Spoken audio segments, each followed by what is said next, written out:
Night falls without warning over the Timbavati Nature Reserve, South Africa. Dust still floats where the tires screamed and the smell of gasoline lingers. The black SUV disappears among the acacia trees. Silence returns, sliced by crickets and dry wind. On the ground, tied to a Mopane trunk, lies Helena Duarte, 34 years old, CEO of her family's luxury hotel. Her wrists are swollen, her mouth dry, her breathing shallow. She pulls at the rope, nothing, pulls again. The knot bites into her skin. Her heart races. "Help me," she shouts. The echo swallows her plea. A few parrots take flight. Darkness thickens. Her phone was taken. The scammers promise to come back to talk, their voices dripping with poison. They want control of the hotel. They want the land. They want everything. The trap is fear. Timbavati stretches for miles, and the nearest lodge is 12 kilometers, 7.5 miles away in a straight line. Between her and safety, only tall grass, thorns, and unseen eyes. She closes her eyes for a second. Needs air. Focus. Now. She lifts her chin, studies the circle of trees, spots an elephant trail to the east. A distant laugh echoes, hyenas. Her soul freezes. Her body stiffens. Instinct awakens, footsteps, soft at first, then heavier. The sound is steady, brushing through the grass. Thud, thud, the air shifts. A musky, earthy scent arrives before the shape does. A lion emerges from the dark like an old shadow. Pale mane, amber eyes. He stops 4 meters away, head high. The world shrinks to a single glowing point between them. Helena holds her breath. The lion exhales a deep, low, guttural growl. His pupils widen. He steps closer. Tension stretches like a wet rope. Easy. It's okay. The words escape her mouth as a reflex, barely a whisper. Her hands tremble. The lion tilts his head. His eyes aren't hostile. They're heavy, remembering. Her chest pounds. "Do you remember me?" She murmurs, not believing she said it. The lion lowers his muzzle to the ropes. He sniffs. 1 second, 2, 3. He growls again, but it's deep and contained, as if speaking to the darkness. The hyenas laugh again, closer this time. The wind turns.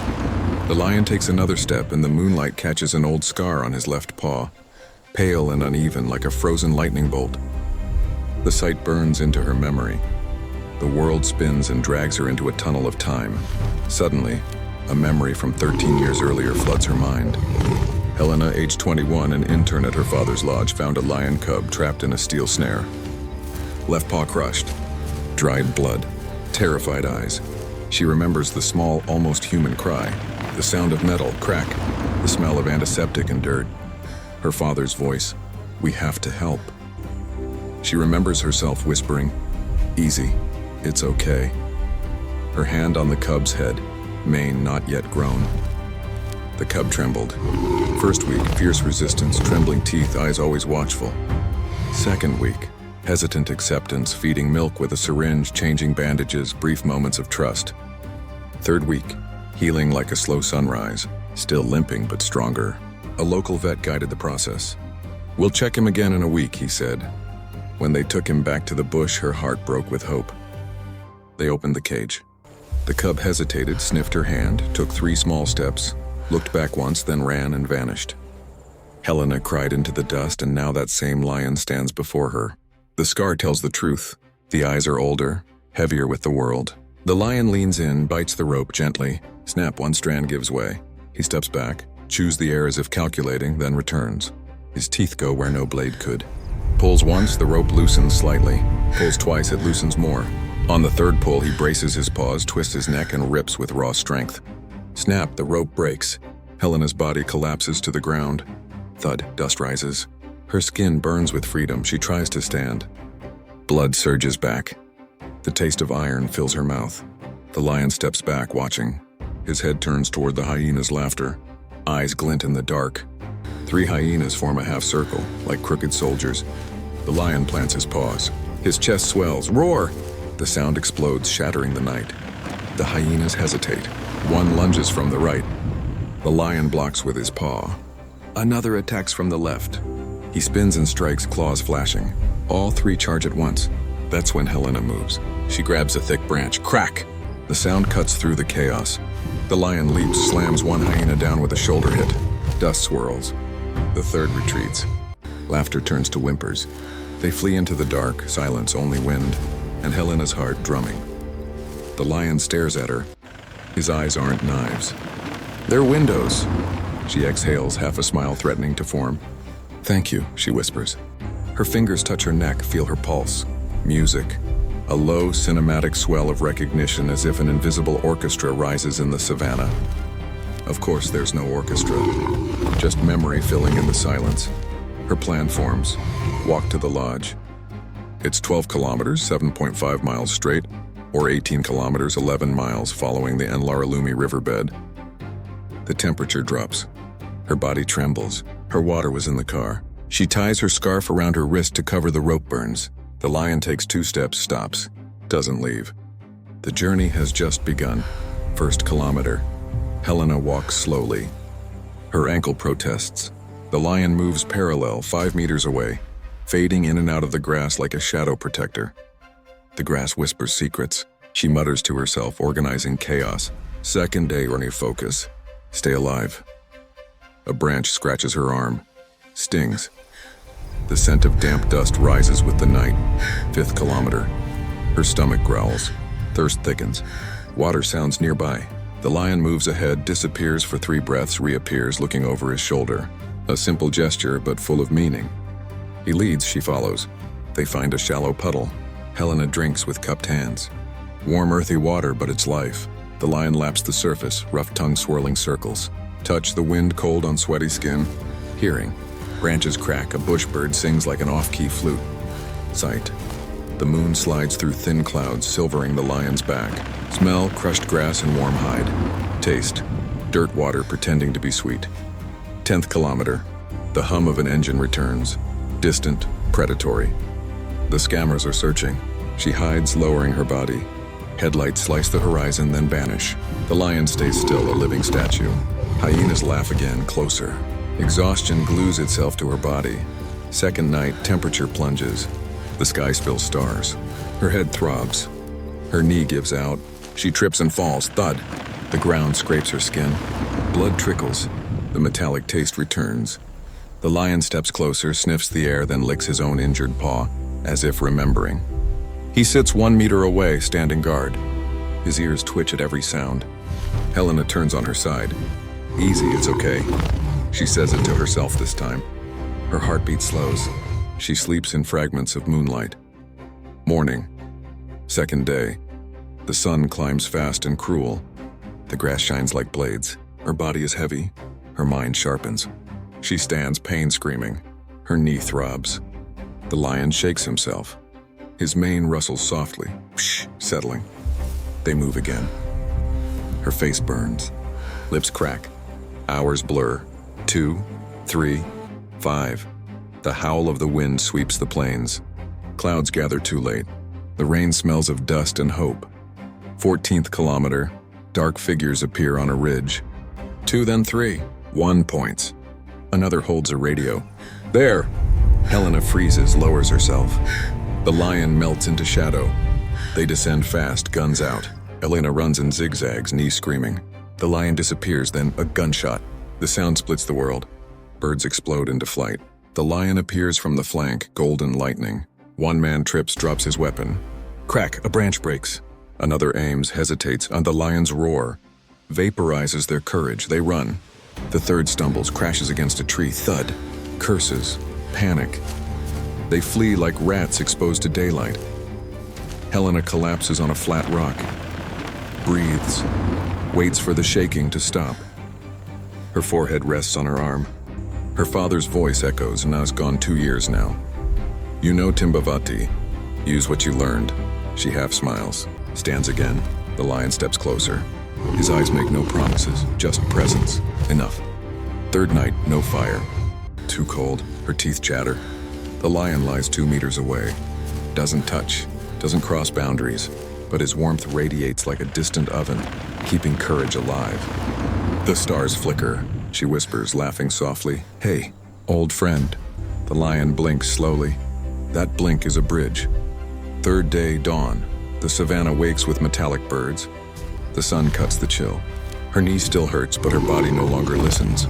Her mind is razor sharp. If she circles the Marula Hill, she'll reach a service road 3 kilometers, 1.8 miles from the lodge. The scent of sweet smoke drifts. The lodge kitchen starting breakfast. Almost there, but something's wrong. Tires grind gravel. The black SUV again.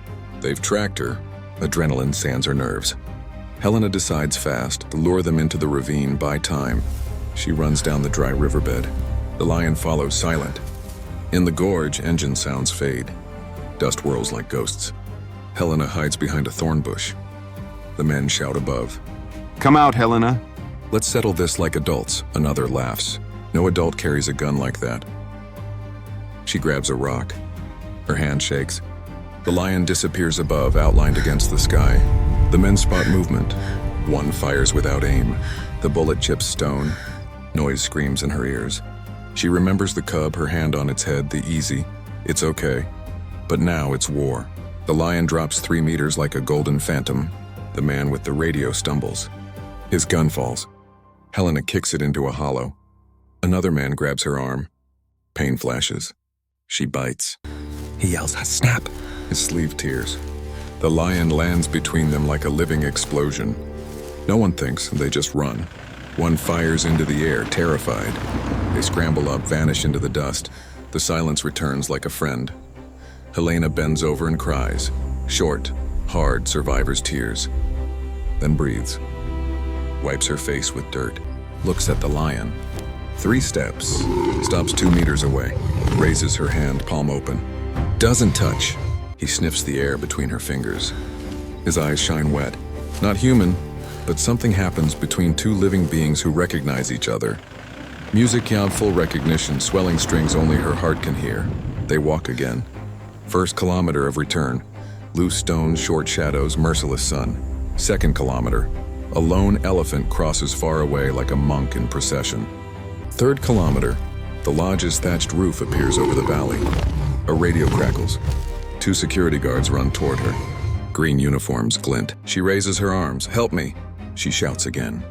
This time answers come. "Ms. Duarte, here!" "Are you hurt?" They stop, stunned. The lion stands behind her. Hands rush to guns. Helena's voice breaks and steadies. "Easy, it's okay." Her eyes lock on theirs. "Lower the weapons." The older guard, Sifo, breathes, thinks, obeys. The younger one hesitates. "Do you remember me?" Helena asks the lion, one last bridge. The lion blinks and was slow. The moment of reciprocity arrives. The lion doesn't enter the lodge. He stops at the line where wild meets managed land. Sits. Watches. The team reaches Helena. A medic treats her knee. It burns. She exhales. Her body trembles, her mind steady. "Thank you." "Thank you," she says, to them, to him, to everything. A tear falls into dust, Sifo asks softly. "Who is he?" Helena looks at the scar on the lion's paw. It's an old story. The lion lifts his chin, makes a sound, not a roar, not a growl, more like a rough sigh. He stands, takes 2 steps back. The moment stretches, dangerous and beautiful. Helena steps forward. Doesn't touch, just bows her head, respect. The lion turns, walks back into the savannah. Noon light crowns his mane with gold. Then he's gone. Later in the lodge infirmary, the wound is minor. "We've cleaned it," the nurse says. "We'll check again in a week." Helena signs papers, calls lawyers, contacts the police 40 kilometers, 25 miles away in Hoedsproet. Her security team goes on the offensive. There will be no extortion. Courage sometimes means knowing when to ask for help and when to keep walking through pain. That night, warm lights glow on the deck restaurant. The smell of grilled meat and sweet rooibos fills the air. Helena, on crutches, steps outside carefully. The valley breathes. She closes her eyes, hears the sound of distant running water, that invisible thread of home. Her mind wanders through the past days, then back to the cub, the bandages, the trembling first steps. Time folds. Bonds don't fade. They evolve. 2 days later, she walks the reserve's edge with Sifo and a biologist. They find fresh lion tracks. The left paw imprint shows the familiar scar, pressed deeper into sand. She smiles. Doesn't follow. Doesn't belong there. Friendship between species has healthy limits. "Goodbye, my friend," she whispers. The sound disappears into a sea of grass. At the lodge courtyard, she gathers her staff. "I'm not leaving," she says, voice clear. They tried fear. "We'll answer with unity, with law." Her eyes scan the horizon. "No one takes what we built. Applause. Wind brings the scent of distant rain. Life returns to rhythm. Later that evening, she takes the old scarf from her bag. The same one that covered her wrist. She turns it in her hands. A soft music of farewell hums in her chest, not through speakers, but from that quiet place where memory meets future. She breathes deeply as if asking permission from the night. Her gaze drifts toward the darkness where the lion lives. There are no guarantees of meeting again. It's better that way. The camera of imagination pulls back. Helena's silhouette under a sky spilling stars. The lodge glows, safe. The savannah sings in its ancient tongue. A faint roar. Echoes in the distance, not threat but presence. The next morning she walks with a light cane. Reaches the service road. The sun brushes the acacia tops. She touches her knee scar with 2 fingers. Silly, victorious gesture. She remembers initial problem tied in darkness. The animal appears. Amber eyes, no hostility. Secondary predators, the hyenas, then the men. Wound, torn knee, rope burned wrist. Return journey, kilometers 1, 5, 10, 18, each a decision. All within 3 days, tied to the 3-week flashback when she raised the cub. The pattern completes. Life obeys secret structures. A tourist jeep passes. A couple waves. Are you okay? The woman asks. Helena smiles. Yes. The man points to the bush. We saw a lion at dawn, big scar here. He touches his own hand, mimicking a paw. Helena smiles wider. He watches over this place, she says, no explanation needed. Back in her office, she signs new orders. Stronger patrols, more training, partnerships with conservation NGOs. Her father would be proud. The family's hotel remains a refuge, not just of luxury, but of respect for life. Real wealth, she thinks, is when guests go home with wider eyes and softer hearts. That night, she sits by the shallow river. The sand cold beneath her, one hand on the ground, feeling the tiny tremors of the living earth.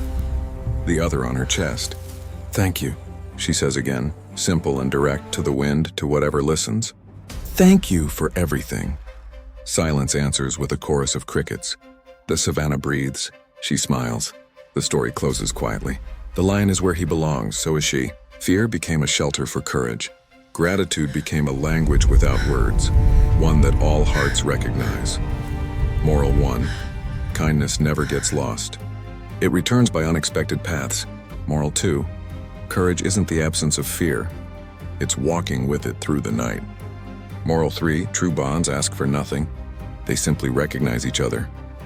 If you want to hear more touching stories like this, please subscribe to our channel and watch. If this story touched your heart, please like and subscribe. We'll return soon with more incredible stories.